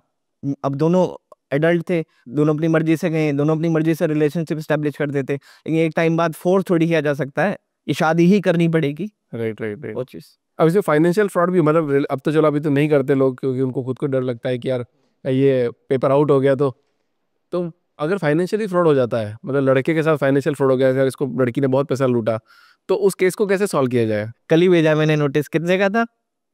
30 लाख रुपए का नोटिस। किसको भेजा, किस साइड को? लड़के की साइड से लड़की को। ओ, 30 लाख रुपए? 30 लाख रुपए। अच्छा, क्या नोटिस भेजा, थोड़ा बताओ कैसे क्या भाई है? उसमें क्या था कि रिलेशनशिप में थोड़ा लड़का मतलब फाइनेंशियली कैपेबल था, ठीक है। एक तो होता है कि आपस में हेल्प कर देना कि ठीक है मैं तुम्हें ये पैसे दे रहा हूँ, कुछ खाना खिला दिया, व्हाटएवर इट इज, ये सब चीजें नहीं आप ले सकते, ये रिलेशनशिप के दौरान। लेकिन आप उधार ले रहे, कह रहे कि मेरा घर गिरवी है, मेरे को 15 लाख रुपए चाहिए, ठीक है, मेरे को कुछ घर में वो आना है, खरीदवाना है, उसके लिए 10 लाख रुपए चाहिए, ऐसे कर करके 5 लाख, 2 लाख, 90, 30 लाख रुपए ले लिए, 35 लाख रुपए ले लिया आपने, ठीक है, वो पैसे तो आपको वापस देने पड़ेंगे ना, वो रिलेशनशिप का पार्ट थोड़ी था आपका। और क्लाइंट हमारा अच्छा है, उसने सारा व्हाइट में पैसा भेजा है, सारा अकाउंट में पैसा है, पैसा तो आएगा, पैसा कहाँ जाएगा। लेकिन हाँ, इसके चलते हुए हो सकता है लड़की कोशिश करे कोई झूठा केस फाइल करना, लेकिन उसको दिखा सकते हैं हम, इसीलिए फाइल कर रही क्योंकि मैं पैसा मांग रहा हूँ अपना वापस। अच्छा, यूपीआई पे लिख दो, नोट्स आते हैं उसमें, गूगल बोलता है लिख दो। प्यार जब चल रहा होता है कौन लिखता है ये सब चीजें जब प्यार चरम सीमा पे होता है कौन करता है ये सब चीजें कि हाँ ये तो तब तो ऐसे ही जाते हैं पैसे। मतलब प्यार भी करो तो कॉन्शियसली करो, होश में रह के करो, ठीक है, लेकिन पैसे कैश मत देना, कैश का कोई रिकॉर्ड नहीं होता है, ऑनलाइन दे देना, ऑनलाइन से चीजें आप वापस तो ले सकते हो, क्या पता आप अकेले नहीं हो और राजू शाम से भी उतने पैसे ले रही है साइड बाय साइड। अच्छा, और कौन सा मजेदार किस्सा आपको हैंडल कर रहे हो इस तरह का लिव इन रिलेशनशिप का कोई?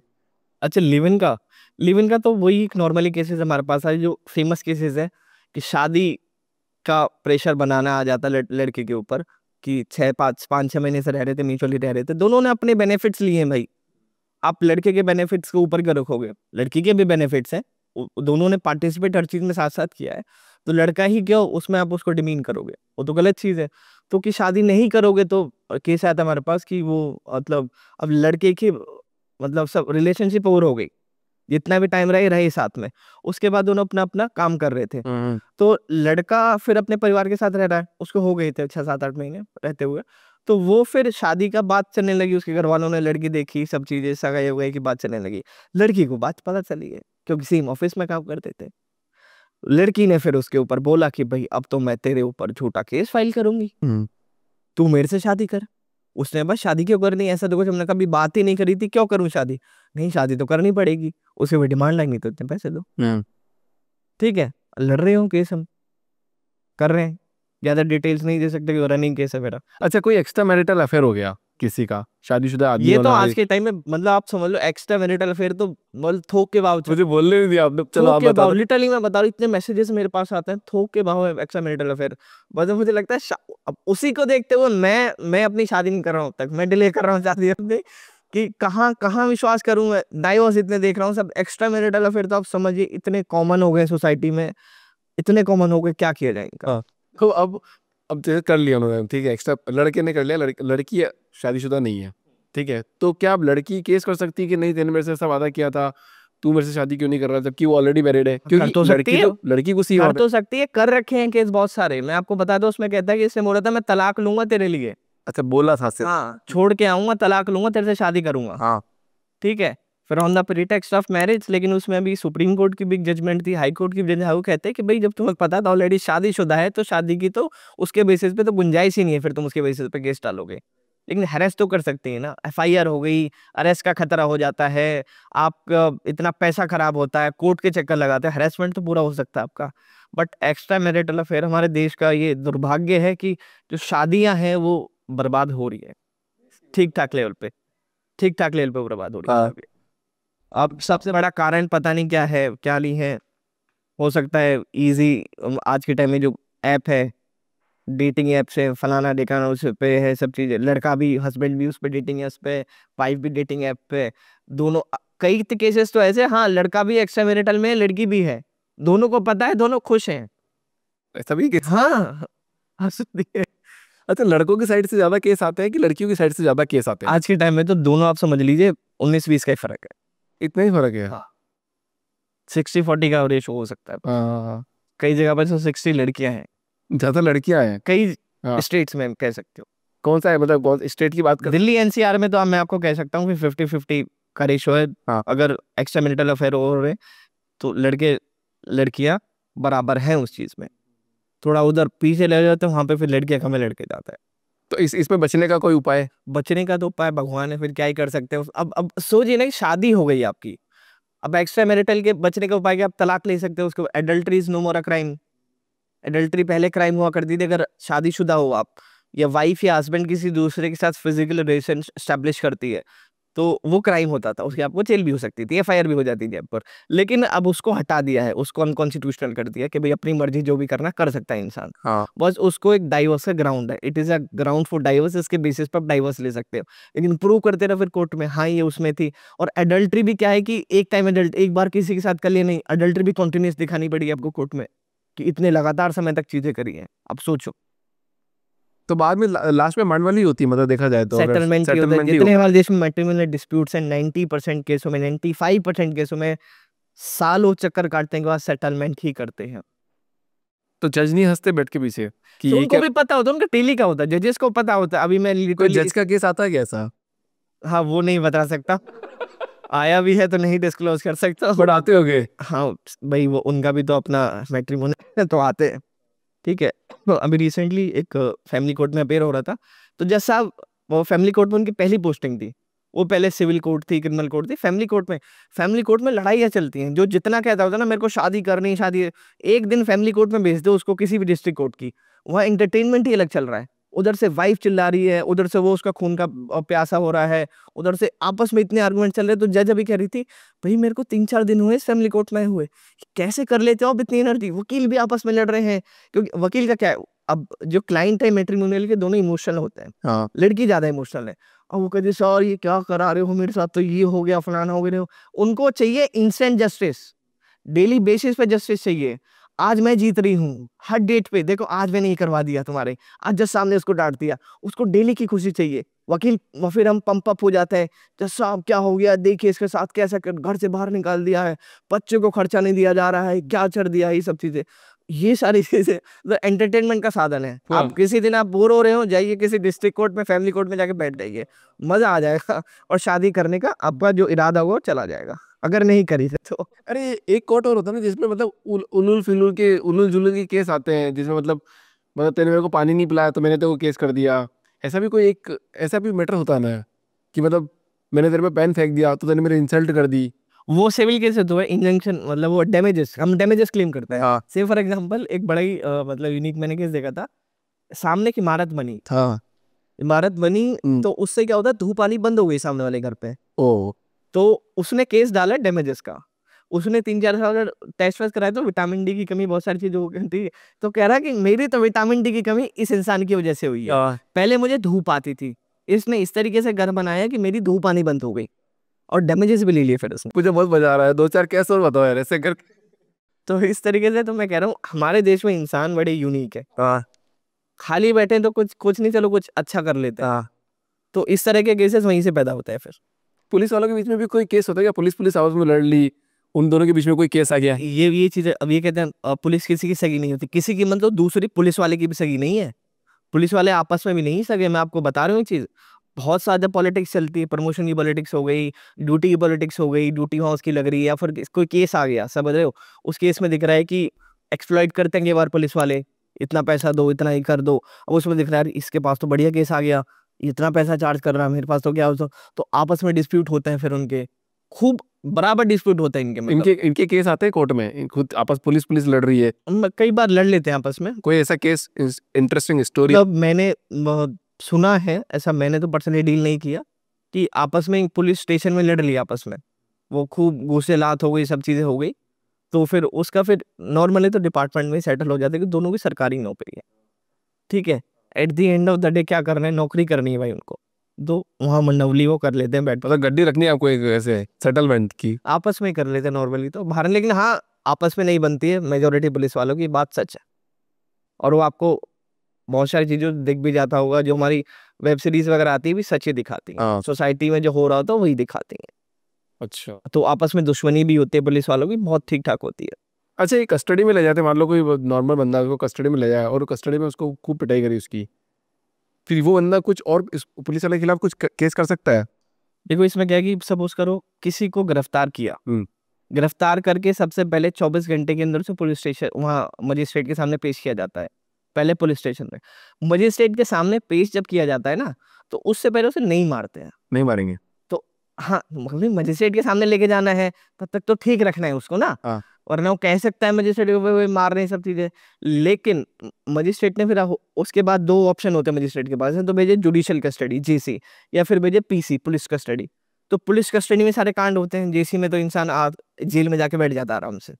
तो पुलिस कस्टडी में अगर आपको पुलिस मार रही है तो ये ध्यान जरूर रखना कि पुलिस कस्टडी से आप ऑटोमेटिकली जेसी नहीं जाओगे, एक बार बीच में मजिस्ट्रेट के सामने जरूर जाओगे बिना किसी शर्म के। अगर आपको मारा है तुरंत जाके बोलना जज साहब बहुत मारा है, निशान है तो शर्ट उतार के दिखा देना, मार रखा है ये सारे निशान मैं, और बोलो कि मुझे इसके अगेंस्ट में कार्रवाई चाहिए। अपना वकील करो और बोलो मेरा मेडिकल अभी कराओ और मेरे साथ और कोई पुलिस वाला भेजो कोर्ट की तरफ से, ये नहीं जाने चाहिए इनके अगेंस्ट में आप मुझे कार्रवाई करनी है। इनको भाई जो भी मैंने क्राइम किया ठीक है, उसके पर लॉ सजा दोगे ना, मुझे मारोगे थोड़ी मुझे बिना किसी। मारा बहुत सारी रीजन की वजह से जाता है, थोड़ा उसको प्रेशराइज कर दिया जाए कई बार बातें निकलवाने के लिए, लेकिन मेजोरिटाइज बिना बातें निकलवाने के लिए पेल देते हैं कि फ्रस्ट्रेटेड होते हैं पुलिस वाले बहुत ज्यादा। चलते सड़क चलते चाटा मार देते हैं। बताओ आप जो इंसिडेंट मैं आपको बता रहा हूं, तो कितने फ्रस्ट्रेटेड होते हैं और कितना इनके अंदर ईगो होता है।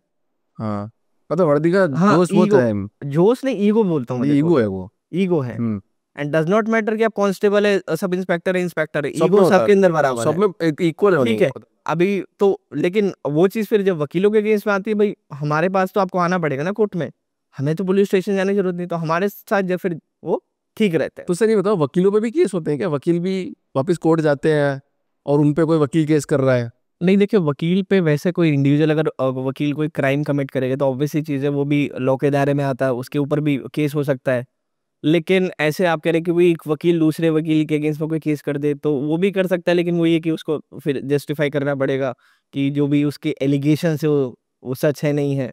करने को तो कोई भी किसी के ऊपर केस कर सकता है आज के टाइम में, पर जनरली वकीलों पे केस कम होते हैं। हाँ वो ठीक है, मतलब कि वो रहता है कि हाँ भाई उनको पूरा प्रोसेस का पता है, लेकिन अगर कोई किया है तो भाई वो कर देता है उसमें मतलब हम इम्यून नहीं है कहीं से भी कहीं तक भी। अगर हम कहीं कुछ गलत काम करते हैं तो हम भी लॉ के सामने हैं। दिल्ली में तो अक्सर सुना जाता है, मतलब मेरे बाप को जानता है क्या, तो बाप अगर वकील है तो उसको एडवांटेज ज्यादा है। हाँ थोड़ा मतलब एडवांटेज तो क्या ही है, एडवांटेज तो देखो मतलब क्या ही करना है, लेकिन हाँ थोड़ा उस चीज़ पर रहता है कि भाई मेरा भाई वकील है, मेरा मैं देख लूंगा तेरे को, मेरा पिताजी वकील है, मेरा बाप वकील है, मेरा चाचा वकील है, मैं कर दूंगा तेरे को, ये कर दूंगा। तो नॉर्मली तो डायलॉग चलते रहते हैं सारी चीज़ें। मतलब अगर कोई एफआईआर हो जाती है तो क्या उस टाइम पे देश छोड़ सकते हैं, मतलब इंडिया छोड़ के जा सकते हैं? एफआईआर देखो क्या है कि एफआईआर जब हो जाती है, एफआईआर की सीरियसनेस देखी जाएगी, किस तरीके की एफआईआर है, क्या क्या सेक्शन इन्वॉल्व है उसके अंदर।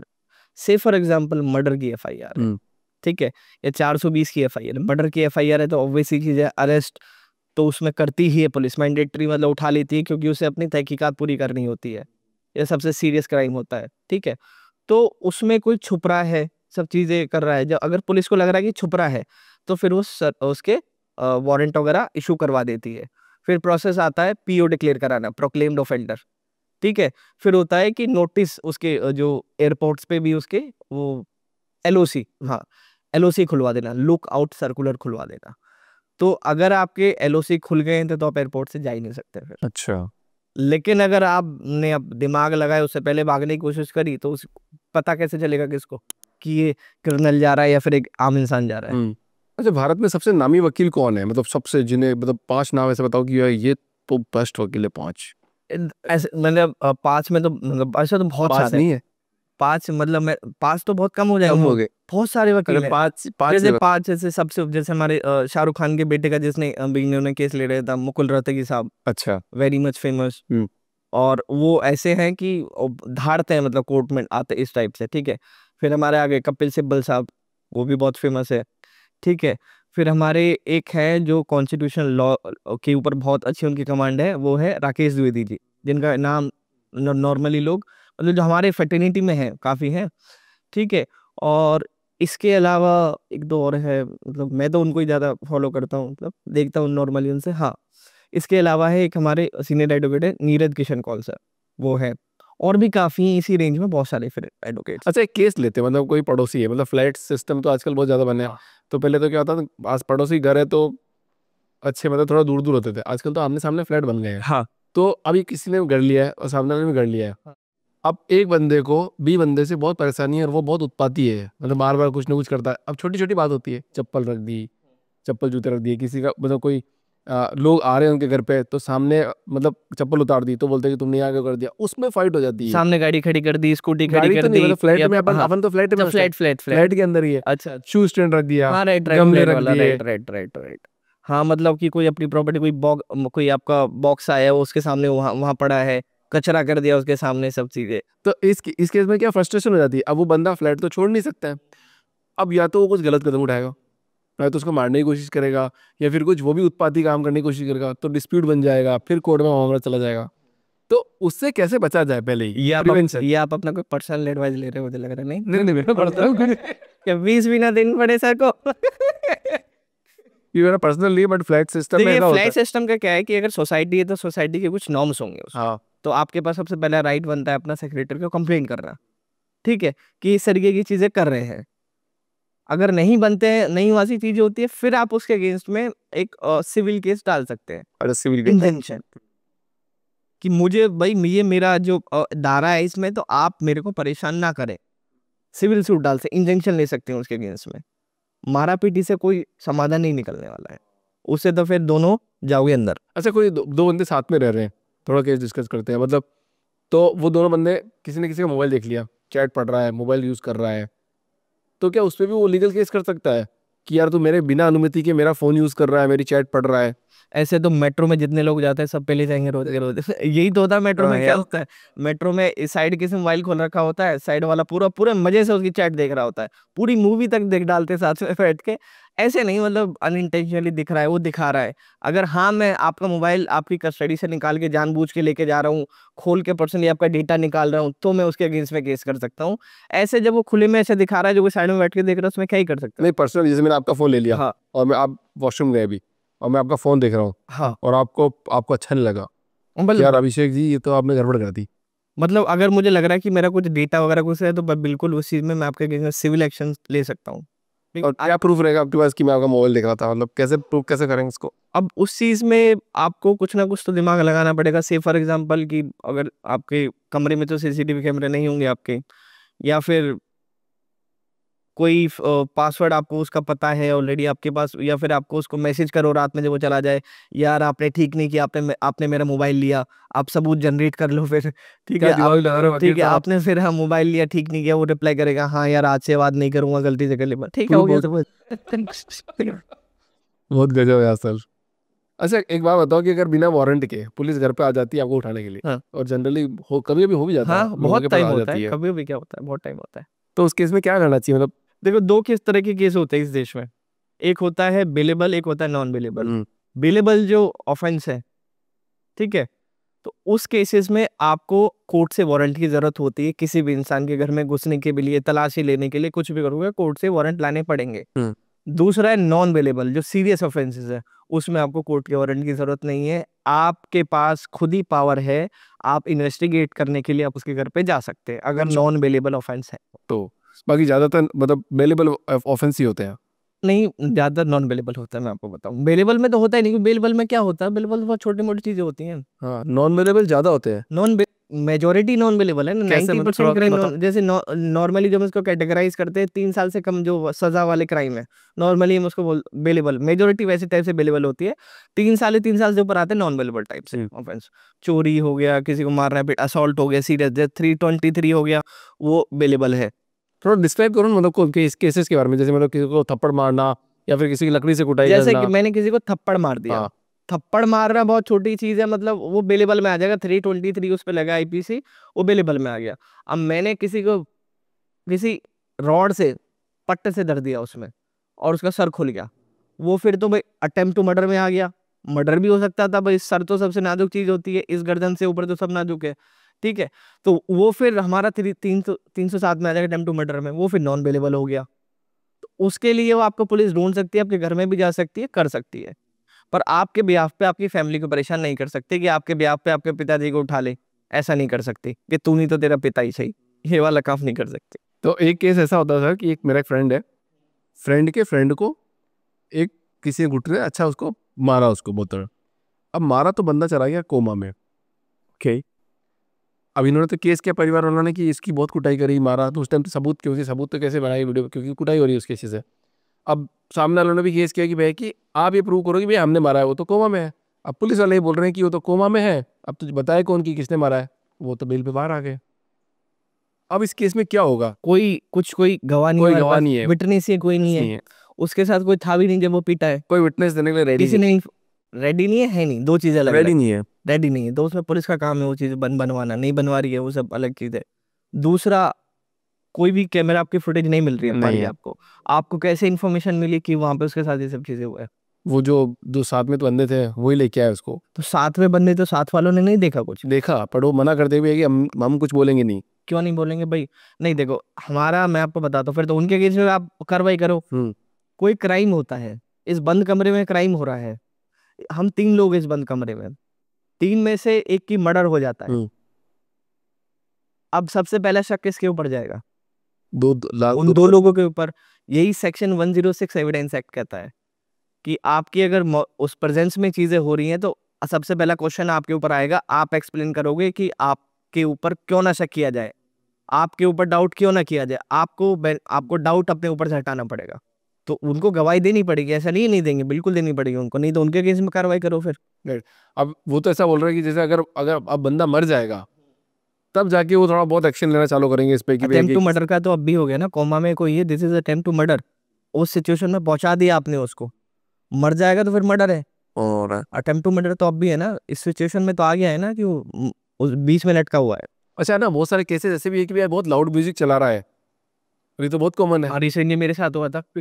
तो आप ही बताओ। लाउड म्यूजिक क्या, हमारे जो दिल्ली है 10 बजे के बाद वाला ऐसा एरिया है कि 10 बजे के बाद लाउड म्यूजिक नहीं चलाओगे, बिल्कुल नहीं चलाओगे। लेकिन कोई रिलीजियस हो गया या फिर कुछ शादी हो गया, ब्याह हो गया, दुनिया भर की चीजें चलती हैं, एक लिमिट होती है। रिसेंटली मेरे साथ हुआ, मैं अपने घर पे था, ठीक है, मेरे अगले दिन केसेस लग रहे हैं 3-4, बाहर चीजें चल रही हैं, मैंने उनसे मतलब तो ठीक है चलो भाई 11 बजे बंद कर लेंगे, 11:30 बज गए 12। मैं गया उनके पास, मैंने बोला भैया क्या कर रहे हो, थोड़ा समझो, हमारे घर में बीमार भी हैं लोग, मेरे माता पिता दोनों बीमार थे उस टाइम, और मेरे कल केसेस मुझे पढ़ना भी है। आप कान में इतने बड़े बड़े स्पीकर लगा रहे, इस कान से निकल के इस कान से, मतलब सर दर्द हो गया, सर दर्द की दवाई लेने के बाद भी सर दर्द नहीं जा रहा था मेरा।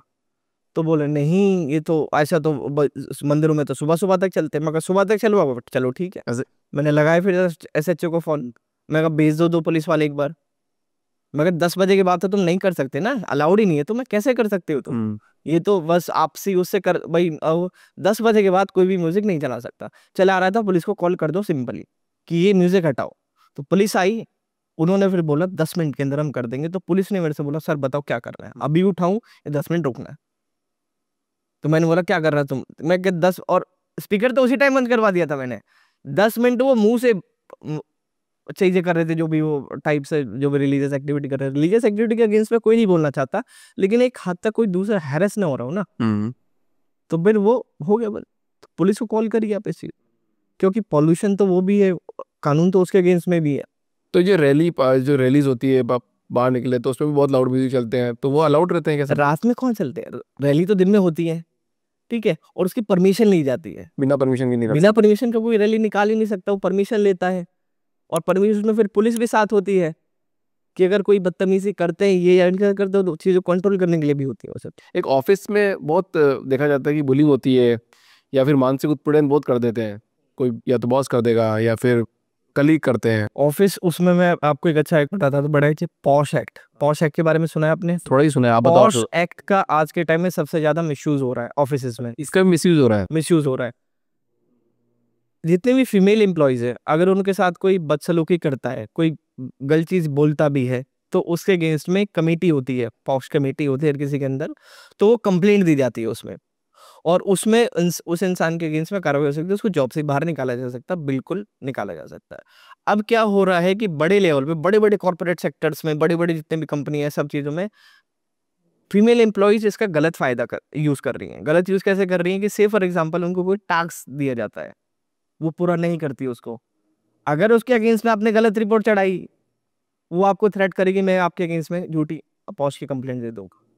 और ऐसा हो रहा है, जिसके पास कंप्लेंट आ रही, जो कमेटी उनको पता है गलत कर रही है, पर वो क्या करे, प्रोसेस से बंधे हुए हैं। आपने प्रमोशन नहीं दिया मुझे, मैं आपके अगेंस्ट में पॉश की कंप्लेंट कर दूंगी। और ये लिटरली एक क्लाइंट ने की वाइफ से मेरी बात हुई थी, बड़ी परेशान थी इस चीज में कि मेरे हस्बैंड के अगेंस्ट में ऐसा किया जा रहा है। अच्छा। तो आज के टाइम में बंदा क्या करता है कि वो फीमेल एम्प्लॉय चाहे 10 बजे या 11 बजे कुछ नहीं बोलता है, जो काम कर रही दे अपने आप दे देती, ठीक है भाई क्या करे। और क्यों वो अपने करियर दाव पे लगाए, क्योंकि जॉब ही चली जाएगी उसकी सबसे पहले चीज। तो ऑफिसेस में आज के टाइम में पॉश एक्ट का बहुत गलत यूज हो रहा है। ऑफिस का कोई केस आपके पास कोई आ रहा है इस तरह की, और पॉश के अलावा और कोई केस? पॉश की कमेटी तो इंटरनल होती है, हम सलाह के लिए आते हैं क्योंकि वहाँ पे खुद ही रिप्रेजेंट करते हैं अपने आप को, खुद ही अपना रिप्लाई फाइल करते हैं। हम कंसल्टेंसी तो मैंने बहुतों को दी इस बारे में, ठीक है। तो जब वो वहाँ पे उनको गिल्टी प्रूफ कर दिया जाता है तो ही हम हायर कोर्ट में फिर जाते हैं अपील करने, वहाँ हम उनका केस लड़ सकते हैं। लेकिन हम तो वो अपने आप ही चीजें करते हैं, इंटरनल उनका होता है सारा, ठीक है। तो ये चीज है और गलत। इसका मतलब जो भी सारे कानून आते थे कि फायदे के लिए आता है कि एक जो हमारी वो है महिलाएं, इनको हर तरीके से समाज में ऊपर लाया जा सके। लेकिन फिर उसमें कुछ महिलाएं ऐसा कर देती कि बाकी महिलाओं को भी दिक्कत है ना, फिर उनको फिर हायर नहीं करेगा कोई। आप समझो, मैं फीमेल्स को हायर करूँ, फिर कल को इस चीज का खतरा मेरे सर के ऊपर मर रहेगा। तो ये वो कुछ चुनिंदा महिलाएं उन महिलाओं की जिंदगी खराब कर देंगे एक तरह। ओ, तो आप ना ऐसा मतलब ऐसे 3-4 पॉइंट या 5 पॉइंट में ऐसा डिस्क्राइब करो कि यार मतलब ये 3-4-5 पॉइंट आप करोगे तो आपको लीगल चीज़ों से आज़ादी मिल सकती है, बच सकते हो आप, आपकी ज़िंदगी अच्छे वे में गुजर सकती है। भाई लीगल तो देखो ऐसा होता है कि कोई क्राइम कमिट ना किया जाए, वो तो नहीं करना चाहिए।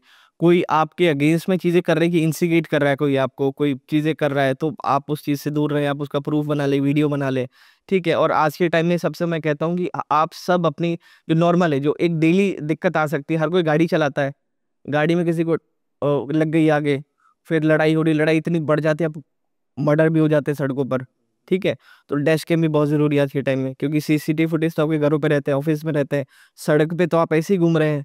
कोई सपोज करो लड़की आपके सामने स्कूटी पे, आपको हल्की सी टक्कर उसको लग गई है, ठीक है, आप उसको करना है, या उसने ही आके मार दी है, वो आपसे कहे नहीं करेगा तो चल मैं फिर तूने मेरे को छेड़ा, तूने हाथ लगाया, ये सब चीजें, तो कैमरा आपकी मदद कर सकता है उस चीज में, ठीक है। बाहर के नॉर्मली रूटीन तो कहते हैं कि नॉर्मल जो कानून सबको पता है कि मतलब गलत क्या क्या काम है, तो सबको पता है, ना ही करे तो जिंदगी अच्छी चलती रहेगी।